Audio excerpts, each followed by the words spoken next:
Good afternoon and welcome to the Preservation Association of Lincoln Brown Bag Lecture Series. My name is Eileen Burke and I'm the coordinator of these brown bags.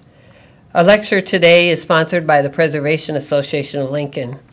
If you're interested in these programs, please join our membership. The membership is available online at preservelincoln.org.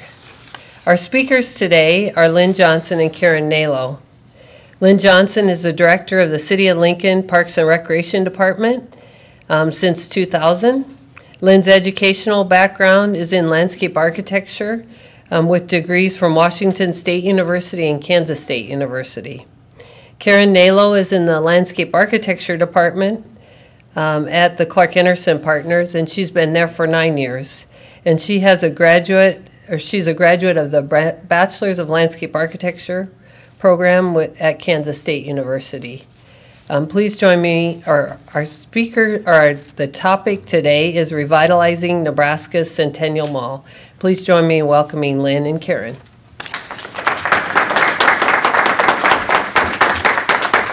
Thanks, Eileen. We appreciate the opportunity to be here today. A little bit about what we're going to do today. We're going to talk a little bit about kind of the history of the mall, what led up to the development of that space that's north of the State Capitol building. We're going to talk about the 1967 version of the mall. We're going to talk about the master planning process that's gotten us to this point. And then we actually, as you probably know, we have a first phase of construction out there, and Karen's going to talk about that as well. We're going to take questions at the end, and then we've got a 3-minute video that we'd like to show at the very end of the presentation. So we're going to probably try to break into questions a little bit early and then save just a little bit of time at the end to share a video.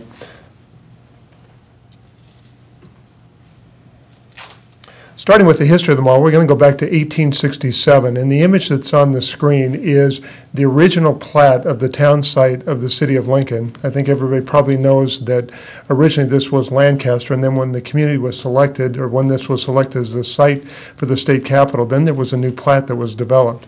Interestingly enough, the city town plat site extended only as far north as O Street. There was an area north of O Street that was designated as a university place or the location for the state university. Knowing that the state that this plat map extended only to O Street is important as we get a little further into the presentation. Within this plat, there was a 4-block area identified for State Capitol building just south of K Street between 14th Street and 16th Street. And the first of the 3 Capitol buildings was built on that location. This Capitol was built of Dakota sandstone, a material that was regionally available, relatively easy to work with, not terribly durable over time. And so this building really started to deteriorate soon after that as it was exposed to weather conditions. This is a view looking south and east from that state capitol building. You can see the Kennard House that is one of the few remaining features in that area. But you can really see that the plat of the city of Lincoln was being established within a prairie, and that sort of has guided our thinking as we've worked on the design for Centennial Mall.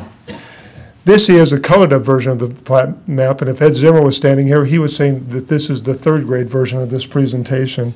But what he would want to emphasize is you can see that location where the state capitol building was identified. Kind of the reddish squares are locations for schools. There was a park identified as part of this.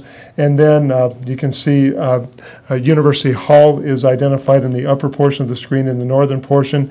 And then there were wide avenues or broad avenues that were established kind of connecting those major features. So as the early founders of the community were laying it out, they were thinking about how do you lay out the fabric of a community over time. And again, remember that plat did not extend north of O Street. This is a view looking north on 11th Street, one of those wide avenues, and it's looking towards University Hall, so you can get a sense of the width of that street. This is the 2nd Capitol building, built in about 1882, and this was kind of a continuation of that vision of having broad avenues and integrating the state capitol into what was becoming the urban fabric of Lincoln. This is the Thompson Fountain that was located at 11th and J Street. So you remember that we saw that view looking north along 11th Street to University Hall. And then this would have been that major east-west axis to the Capitol building along J Street. This fountain was obviously taken out. We actually have the granite pieces in storage at this point. That the basin of the Thompson Fountain was 40 feet in diameter, so it gives you some sense of how wide that intersection was between those two broad avenues as they were platted. This is a view looking south from O Street. This was as far north as 15th Street extended at that time. And this is a view to the second Capitol building in about 1905. Then there was a decision made that the state needed a new Capitol building. And through that process, I think as we all know, Bertram Goodhue was selected, or the Bertram Goodhue team was selected to design that Capitol. And as he developed the design for the Capitol, he again was thinking about how this structure integrated into the urban fabric of Lincoln. And, wow, these are going faster than I thought. And he advocated for the extension of, again, broad avenues extending in each of the cardinal directions from the Capitol building. And at that time, the university had extended far enough east that he proposed that the 15th Street right-of-way actually extend all the way north from K Street all the way to R Street. And you'll remember from the early portion of this that the 15th Street right-of-way did not extend north of R Street, so that was fairly significant. This is an image of the third Capitol building being built around the second Capitol building, and that building was phased in a manner so that the outer portion of the building was constructed so that they could actually build that, move out of the older portion of the Capitol building, and then build the central tower. This is an image that Bertram Goodhue and Associates developed, and this is looking north, or pardon me, this is actually looking south from the north entrance of the Capitol building, and you can see his vision for that very wide right-of-way. This is probably much wider than 120 feet in width, probably more like perhaps what the National Mall might be. But some things that are significant here, you can see kind of that axial orientation. You can also see the emphasis on creating edges, and that this would be a very kind of a formal space as it extended north from the Capitol building. In 1934, the state and the city came together to acquire that right-of-way. This image shows the 15th Street right-of-way extending north to O Street, and as I said, it did not extend north of that. But by 1937, the additional right-of-way had been acquired, and the connection was made all the way from K Street to R Street. And then for 30 years, it stayed much that way. It really was a public street, the 120-foot wide width that we know today. And to honor the state's 100th anniversary, there was a plan developed for what we now know as Centennial Mall. Within that plan, the center 3 blocks remained open to traffic, but the 2 blocks on the north and the 2 blocks on the south were closed to traffic and became pedestrian malls. This is an image of that 1967 mall designed by Larry Enersen. Very formal plan. Essentially very symmetrical in its layout. It had 6 fountains originally, very formal fountains with rectangular fountain basins, a series of steps that kind of replicated or played on the north steps of the Capitol building. Some things that were significant about this as well, kind of very broad plazas. The stormwater drainage system was expressed, so it had a series of channels or runnels that directed the storm drainage that would have been quintessentially kind of mid-1960s, and then a real heavy emphasis on creating that edge that defined that corridor, that visual corridor between the state Capitol building and the University of Nebraska. Really became sort of that downtown or urban oasis, and I think the planners at that time were probably very wise not to have closed the 3 center blocks to traffic. There were other communities that did that, and from an urban design standpoint, this was, at least in my opinion, this has been a very effective solution to have portions of it being dedicated for pedestrian use, but maintaining some vehicular emphasis in the downtown portion of the plan. And it becomes significant as we begin to talk about the clients of this project as we move forward. But in 1987, the Capital Environs was commissioned, or pardon me, the Capital Environs Commission was created, and it's a joint commission with 5 members appointed by the mayor of Lincoln and 2 members appointed by the governor. And this group has essentially regulatory authority over the area around the Capitol building, not the Capitol grounds itself, but the area around the Capitol building, to try to preserve and protect the environs, to make sure that there was high quality development that continues to happen around the Capitol building. The group also has design review authority over Centennial Mall, so they're one of the significant clients in this process. And as we all know, Centennial Mall over time has become a significant public space in Lincoln. Bob Kerrey announced his presidency, or his run for presidency, at this location. It was the place that after 9/11 happened that the community gathered in front of the Capitol building and recognized that historic event. There's also been a whole wide variety of activities that have become attached to this as a place over time. Rib Fest being one of those. There's World Day on the Mall. There is a farmer's market. There's an orientation that happens at the University of Nebraska every year. So this has become a place that has become a very active public space within Lincoln. That view of the fountains in front of the state capitol building has become kind of that iconic postcard view. This is one of the things that has guided sort of some of our thinking as we've moved forward in developing new plans for the mall. And it continues to be that significant connection between the University of Nebraska on the north and the state capitol on the south. The image that you see here is of Tem and Ta that were relocated from Old City Hall site to Centennial Mall probably 7 or 8 years ago. They're in the block between Q and R Street, and they really kind of help frame that view. And actually, they remain as part of this plan, so they will not be relocated. 40 years has not been real kind to the mall. Some of this was material selection. Some of this was a lack of funding for maintenance. The aggregate concrete that was designed into the initial mall has been very challenging during the winter. To keep it ice-free, it's taken an awful lot of salt and chemical. As that builds up over time, it causes the concrete to deteriorate, and so you'll see a lot of that happening.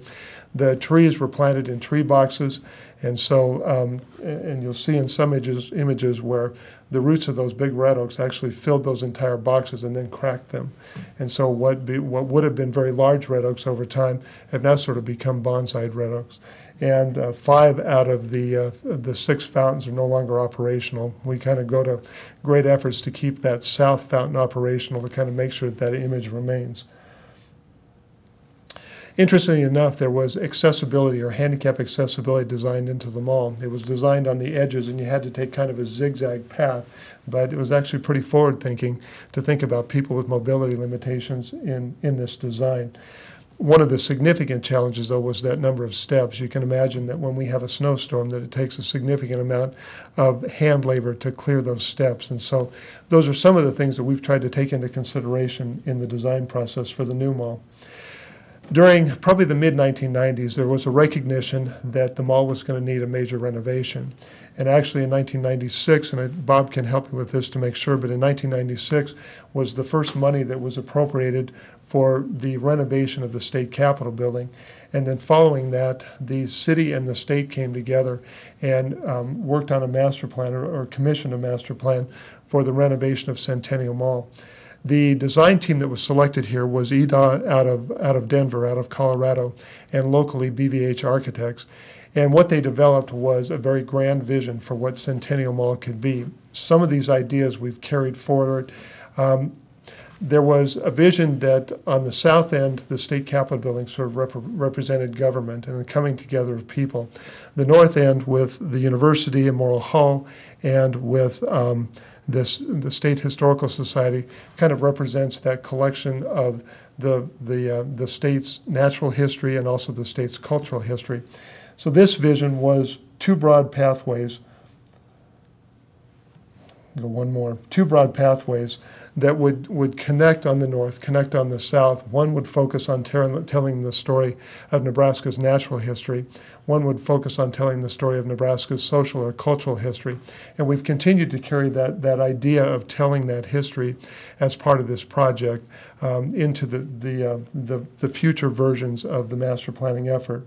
You can see again in the image there was a real heavy emphasis on creating those edges, on defining that visual corridor between the University of Nebraska campus and the state capitol building, and really an emphasis on using high-quality, durable materials over time. And those are all things that we've carried forward. This plan had a projected cost of someplace between $17 and $20 million. And it was probably that combination of a very high price tag that was probably not achievable. And there was a proposal to close the center 3 blocks to vehicular traffic and parking. And the Downtown Lincoln Association, the downtown merchants had concerns about that loss of parking, that loss of circulation. So this plan did not move forward. Then in 2001, the city worked with Tom Logging, and again, EDA was involved in this to some extent, to develop kind of a simplified vision of what that plan could be. And it was guided by some of the work that Larry Enersen had done, by some of the work that EDA had previously done. This version of the plan kept the 3 central blocks open to traffic and identified 3 significant activity areas along the mall. Pretty heavy emphasis on lawn areas, maintained that heavy green edge, and it was the combination of these two, as Karen begins to talk about the design, it was really the 2 previous master planning efforts really had a strong influence on what happened in master planning as the project moved forward. The next probably most significant thing that happened was we actually had some money. For years and years there had been this discussion between the city and the state, and each one of them saying, well, that we really don't have any money, and the other saying, well, we really don't have any money either, and so nothing really got started. But in 2009, Mayor Beitler identified $3 million to initiate this process. And then subsequent to that, during the last legislative session, the state legislature appropriated $800,000, and Lancaster County has contributed $500,000 to this project. So there's about $4.3 million in public funds in this project. And then we have a very significant statewide fundraising campaign trying to raise the rest of the funds. The current design effort is really a partnership between the Clerk Enersen partners, BVH Architects, Olson Associates, and then Tom Logging worked on the master planning portion of this. And as I said, the Capital Environments Commission was created in 1987. They have design review over this. They're also then obviously a significant client and have been very actively involved in developing the design for the plans. Parks and Recreation will continue to manage the mall, will continue to be responsible for coordinating programming of the mall. So we are a client at the table from that perspective. And then this process, and we won't talk a whole lot about it, but when you add the fundraising component to it, it adds a new dynamic to a design process, because that group is saying, how quickly can we get images? How quickly can we start to share things with the prospective donors out there? And it really does drive the design process in a much different direction than a traditional design process. We kind of went past the process that was used in the EDOT plan, but there was a very extensive public engagement process that was used during that process. About 400 people were involved in stakeholder meetings during that process. We did a different version, but again, made sure that we had all of the stakeholders up and down the mall were involved in the current design process. And then we had a very well-attended public meeting in November of 2009, 3 years ago, where we had over 400 people show up for that meeting. We got some great feedback, but I think one of the things that it really demonstrated was how important that Centennial Mall is and how important renovation of Centennial Mall is to the community. Kind of a quick overview of the community meetings to date. And then just kind of an emphasis that as we look at Centennial Mall, as we look at the State Capitol building, we continue to look at it within the context of the Downtown Master Plan. And this is the Downtown Master Plan that was developed in 2005. The green square in the lower portion of the screen with the pink square in the center of it is the State Capitol building. And this Downtown Master Plan envisioned kind of a promenade, a connection of broad green spaces and avenues, of which Centennial Mall would be the eastern of those, would connect through downtown and kind of interconnect downtown. So that idea has been carried forward. Interestingly enough, and one of the challenges with Centennial Mall is that nearly 75% of the frontage along the mall is publicly owned. It's government properties. From state government to the Lincoln Children's Museum to the State History Museum where we're at today to University of Nebraska. And that's challenged this from kind of a fundraising standpoint because it's limited some of the opportunities perhaps that we would have for some funding options. And it's also helped sort of drive some of the programming as well, because if this had been an entirely retail corridor, this would look very different than the design that you're going to see today. And I'm going to turn over to Karen to let her talk about the design and kind of the design process. All right, thank you, Lynn. Well, as Lynn mentioned, we, with this plan, with this design effort, continued some of the concepts that had been developed in some of the previous designs, and we started to look at those as part of our concept analysis, as well as looking at the capital itself and pulling influences from there. So, as you can see on this slide with the images, we were looking at dividing the Centennial Mall into three main spaces, with the space that's in blue, the southern two blocks, really becoming the civic zone and pulling the idea from some of the medallions in the Capitol, the idea of traditions of the past. The center block becomes the community zones. Those are the 3 blocks that are open to traffic and that will continue to be open to traffic. That's an area where we have a lot of gathering spaces, also where you see the majority of the retail in this area. This area kind of becomes the life of the present. And then the red areas are the 2 blocks to the north. These are the 2 blocks that are closed and next to campus. So this really starts to become the campus zone and the ideas of the future. So from this conceptual analysis, as well as feedback from stakeholders and our public process, we started to develop a master plan looking at how this space starts to function, looking at maintaining the 3 open blocks, and then also starting to look at where we need to have open space, green space, as well as plaza space for gathering, and some of the key features such as water features.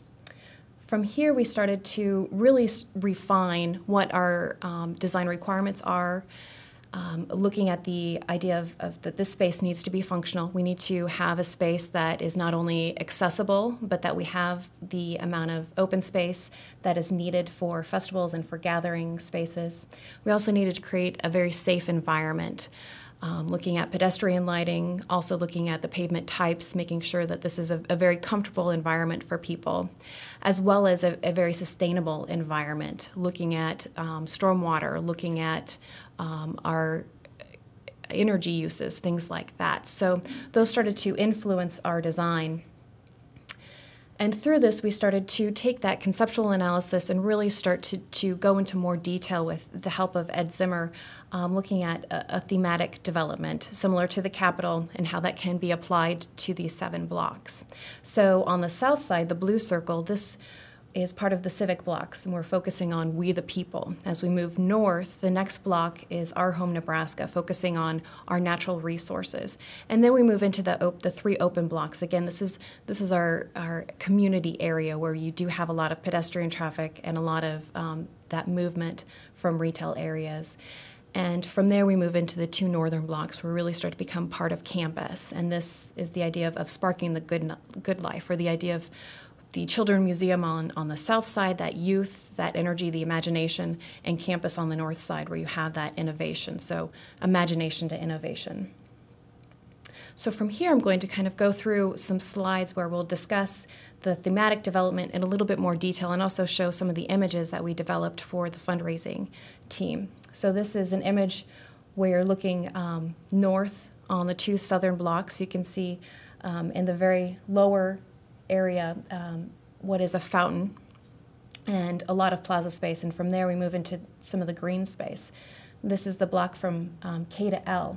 This is the We the People block, and the area on the south side we're focusing on for the people. The center area becomes by the people, and the south or the north area becomes of the people.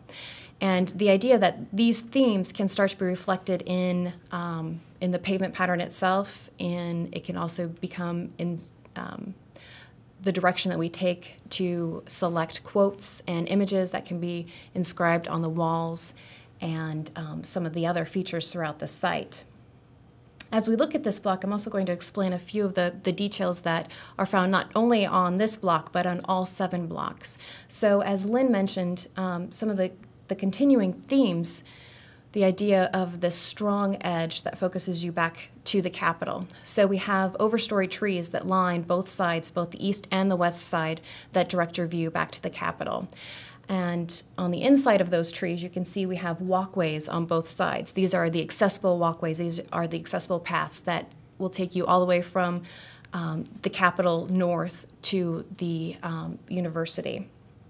On the inside of both of these paths, we also have a band, this granite band, and this band is an opportunity for thematic development, including inscriptions that start to continue the theme of each block, but they also become an opportunity for donor recognition in the 3 open blocks. And we also, on the inside of both of the walkways, have series of small understory trees, and these trees also start to reinforce your view back to the Capitol. On the south block, we have several different gathering spaces that can be used, with the main water feature in the center, really keeping that idea of that postmark view to the Capitol. You can see in this view, the upper plaza can be a large gathering space. That water feature can be turned off. It's basinless, so that entire area can become plaza space. And the lower area, with the use of the stairs, can also become more of an amphitheater or a gathering space for school children. As we move to the next block north, L to M, this block is Our Home Nebraska, really focusing on our resources and management of our resources. And we have 3 main plaza areas. The center one is the Nebraska Plaza. That's the largest plaza. And then on the upper side, you can see where the red lines are. Those lines are representing where walls are. Along each of those walls, we have 2 smaller plazas, 2 smaller seating areas. This area, we're focusing on the Ogallala and the Platte River, looking at our 2 different types of water resources. The center, the Nebraska Plaza, looks at Nebraska and all of our different ecoregions. So you can start to see the pavement patterns in there start to represent where our different regions are and how they start to blend together, rather than focusing on the political lines that you would see with the county or the actual state outline. Also, this plaza has a water feature on the lower side, as well as the grade has been brought up so that the steps to the state office building are no longer needed, so people can move in and out of the state office building without having to maneuver steps, as you can see in this image here. The Ogallala and the Platte plazas are 2 smaller plazas next to the state office building. The walls that I had pointed out earlier offer space where we can engrave quotes and images to start to represent our different resources in this region. It's also an area where you can walk off the main walking path and sit down and relax. This area is separated from that main walking path with a series of water features and planters. As we move to the north, the 3 open blocks have kind of a continuous theme, the idea of the community mosaic or the Nebraskans mosaic. This is where we'd have the Spirit of Nebraska pathway, those granite tiles that would be open to the public. And this area is mainly a streetscape, but what we've done is reduced the width of the street. The street originally was very generous, more than what cars needed to drive and to park. And so we took back some of that space for the pedestrians, so that curb has moved in. And you can see we have a series of trees. That overstory tree, that line has continued, and the understory tree has now become a continuous line all the way across to act as a buffer between pedestrians and the parked cars. We've also included, you can see the darker hatch along the street. That's the parking area. That area will be in colored concrete, and the space in between the back of curb and the walkway will be permeable pavers, so that water can flow through the paver system and help water the trees. One of the lessons we learned from the original design was the idea of long-term trees. We need to give the trees the soil volume that they need, and so this plan, we're using silvacells. They're essentially like milk crates, and you'll see some pictures in a little bit that hold the pavement above the soil so that we can have uncompacted soil beneath and plenty of root zone for those trees to grow. This is the continual theme along these 3 blocks, as well as giving more space back to the pedestrians. We've also increased our green space substantially. As you can see in front of the federal parking garage, that area originally was completely concrete from back of curb to the facade of the parking garage, and now we just have the walking space, and then from that walking space edge to the parking garages will be completely green space. And then as we move to the 2 north blocks, this is the area where we are further away from the Capitol. The design loosens up a little bit. It takes on more of that campus quad feeling. We have a lot of green space to the north, and then the area next to Enersen Hall and the Children's Museum becomes more of that gathering space where we do have plaza. This area is sparking the good life or imagination to innovation, the idea of this creative process, really focusing on that plaza space. And bringing a connection from the Children's Museum out to Centennial Mall, as well as extending the plaza space that's currently in front of Enersen Hall out. So the area from the Children's Museum will be slightly lower, and we'll have a series of informal steps that can also become another amphitheater seating area. And then Enersen Hall will be, that plaza will be at the same level as the existing plaza space in front of Enersen Hall. We've taken the line of the smaller trees, the understory trees, and moved them in a little bit. From this area, we have kind of our first view where we can stop and look back at the Capitol and not be in the street itself. So we really started to capture that view, kind of create a little window and bring that Capitol closer to us with the use of the trees, as well as planting beds that you can see planted with native grasses. In the distance, you can kind of see water feature. This water feature takes on a little bit more of a playful feel than some of the other water features, and again is basinless, so we can turn it off, and that whole area can become plaza space. Just another view as we look to the north, and you can also see the areas to the north where they start to become more green with walking spaces. And as we move along the very north block, as Lynn mentioned, Tim and Ta remain. We have that view back. The very north area becomes a plaza space, a reflection, or what we're calling Reflection Plaza, where you can look back at the evolution of Centennial Mall with the use of pictures and imagery along that wall, so you can stand there, look through Tim and Ta, and see the Capitol. Just a real quick summary of the project costs and where we're at in terms of the overall project. What we've called the base project cost, essentially making the project safe and accessible, is about $7.5 million.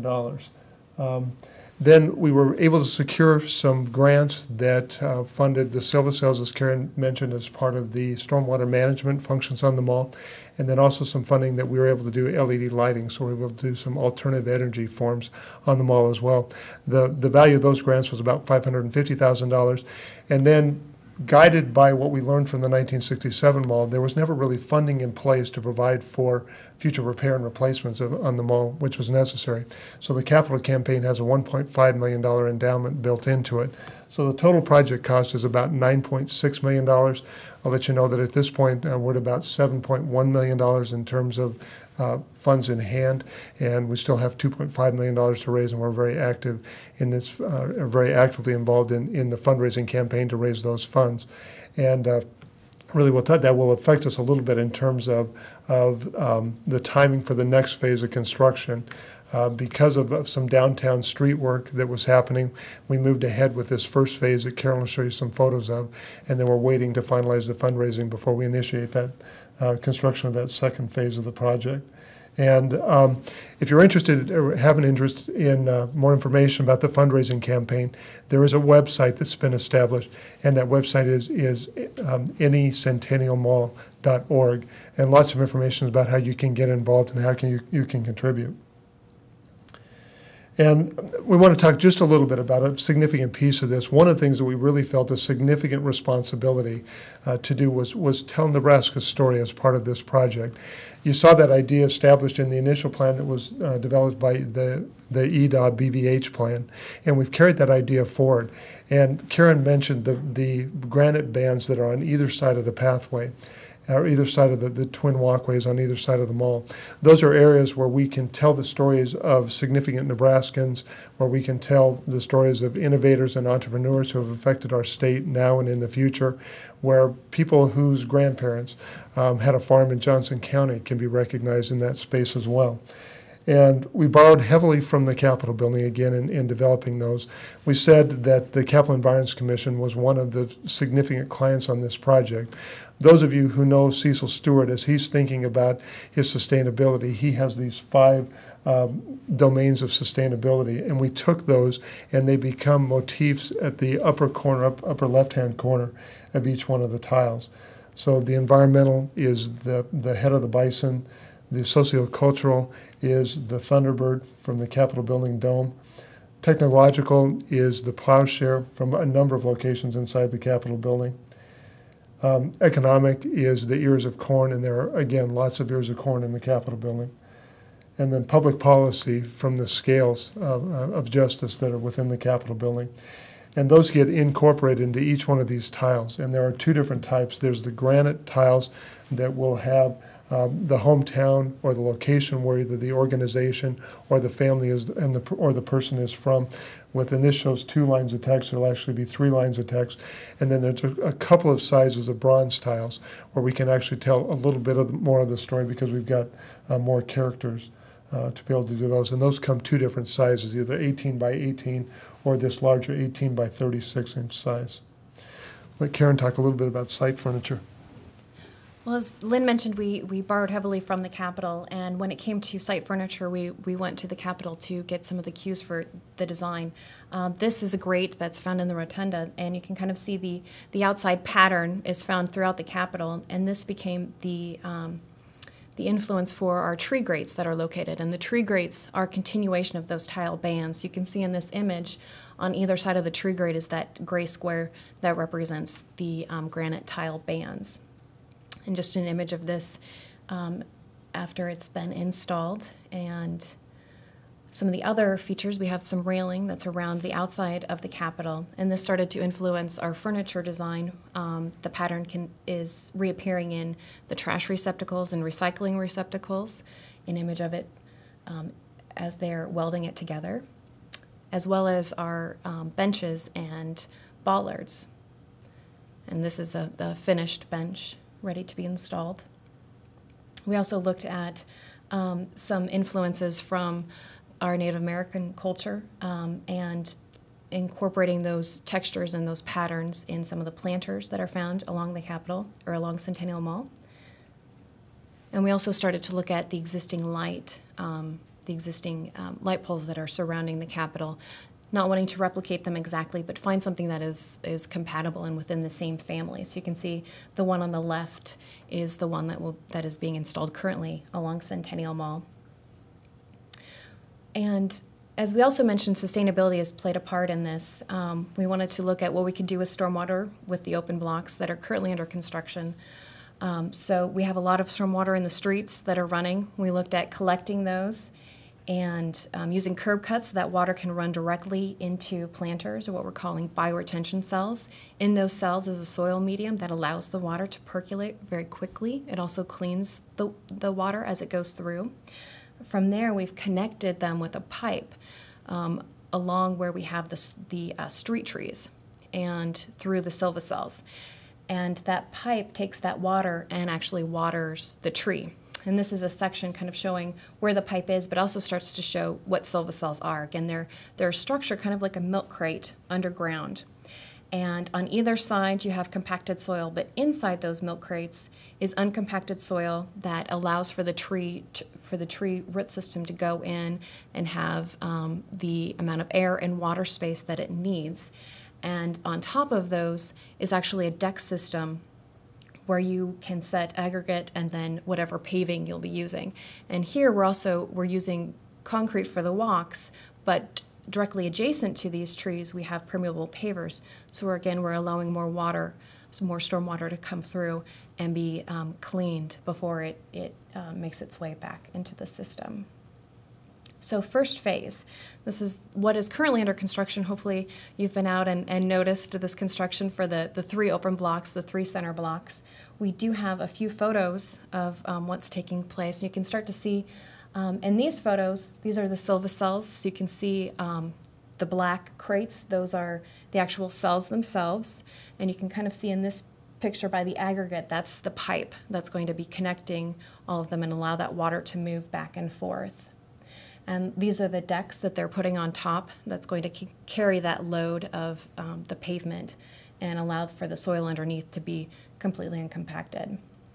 These are the curb cuts, unfinished, I should say, in this image. There will be a concrete apron that connects the 2 curbs that kind of protrude out, and that will have a texture that will allow the water to dissipate and allow the sediment to drop before it reaches the bioretention cells.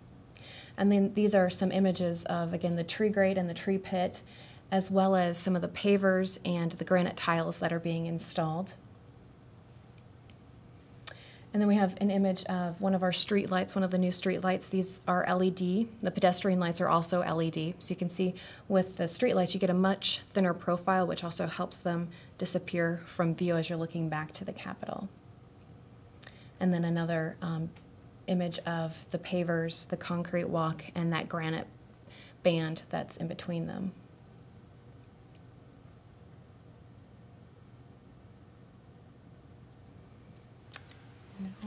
And I think we've got time for probably just a couple of minutes worth of questions. Like we said, we wanted to save about 3 minutes at the end for a very quick video on the pathway to really, as I said, we feel a very significant responsibility to make sure that this project tells the story of Nebraska. So when those 35,000 school students are here every year, they get a chance to do it.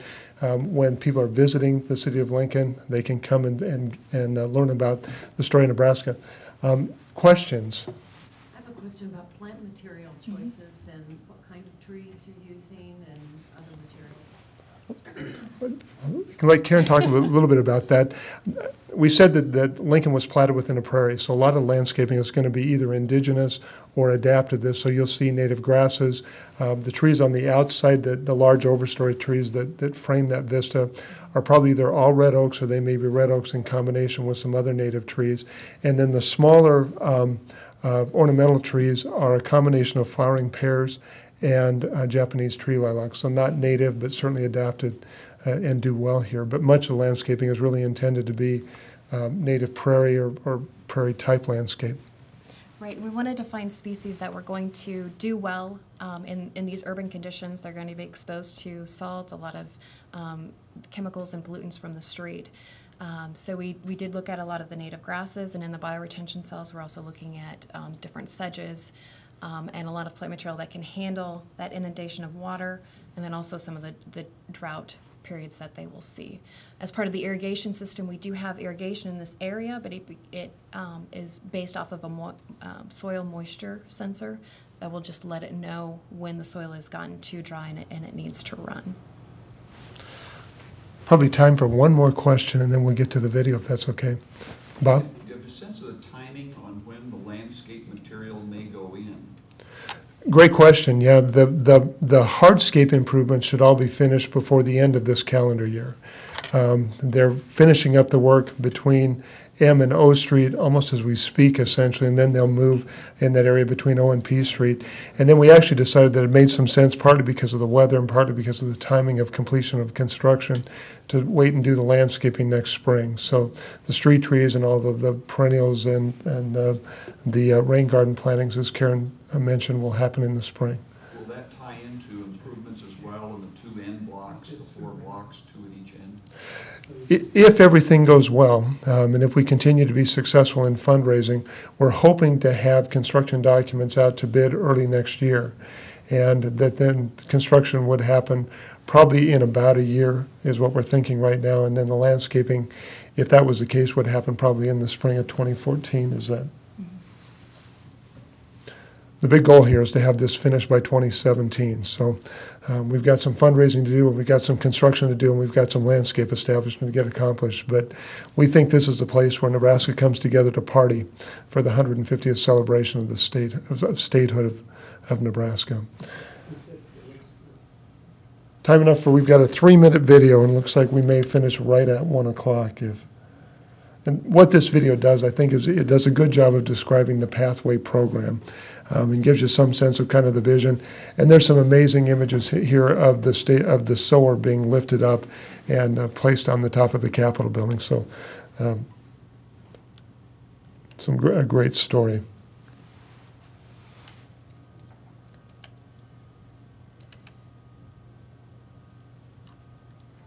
As I looked about me, I felt that the grass was the country, as the water is the sea, and there was so much motion in it. The whole country seemed, somehow, to be running. The swift-running water, the Niobrara, pours down between the green hills. There are the graves of my fathers. There again we will pitch our teepee and build our fires. I see the light of the world and of liberty just ahead. The Spirit of Nebraska Pathway will be an element that will connect one end of Nebraska Centennial Mall to the other. The whole 7 blocks from the Capitol to the university will be lined with 2 broad paths, and at the inner edge of both, will be a band of plaques or tablets that will be inscribed with the names and stories of people from all over the state. The opportunities to really tell a broad story of Nebraska in many different voices. I'll write some of them about prominent figures. Others will be chosen by donors who will recognize their grandfather or the company that their relatives founded, maybe a community. And I think collectively it'll tell a broad story of what the spirit of Nebraska is. Dad went to the university and law school, got to be a lawyer, and joined his father's law firm. And so here's this ambitious young man. And the Burlington Railroad wanted to build what they called the Billings Line, which ran from Lincoln out through Alliance to Billings, Montana. They sent my dad, who loved the outdoors and loved being on a horse, they sent him out to visit all these farmers and ranchers and negotiate buying the land that the railroad needed to go up to Billings. Fred DeWeese's journey was not without peril. In stories to his children, Fred told how he and his horse survived a plunge into a freezing river when the ice beneath them broke. Luckily, they weren't far from the next rancher's home, where they dried off and negotiated another land purchase for the Burlington. Well, this is such an exciting project. We have the opportunity to tell so many stories in Nebraska, so many stories about our history, about the prominent figures who played key roles in our history, and even about the common citizen. We can tell the stories to all the students who walk up and down the mall, from the university students to the 4th graders to all of the tourists who visit Nebraska, and it will be preserved for decades to come. I was about in 7th grade, I think, and I remember going up on the parquet that goes all around the Capitol where you can walk and look down into the freight car that was right beside the building, and there was the sower lying down, and he looked so big, and we stood and watched while they got him clear up to the top of the tower and over and put him on top, and he has stood up there for 80 years in our Nebraska winds and blizzards and storms, and he's never budged. The Spirit of Nebraska Pathway, a celebration of Nebraska stories. Find out how you can sponsor one of the designated plaques or provide a story of your own at necentennialmall.org.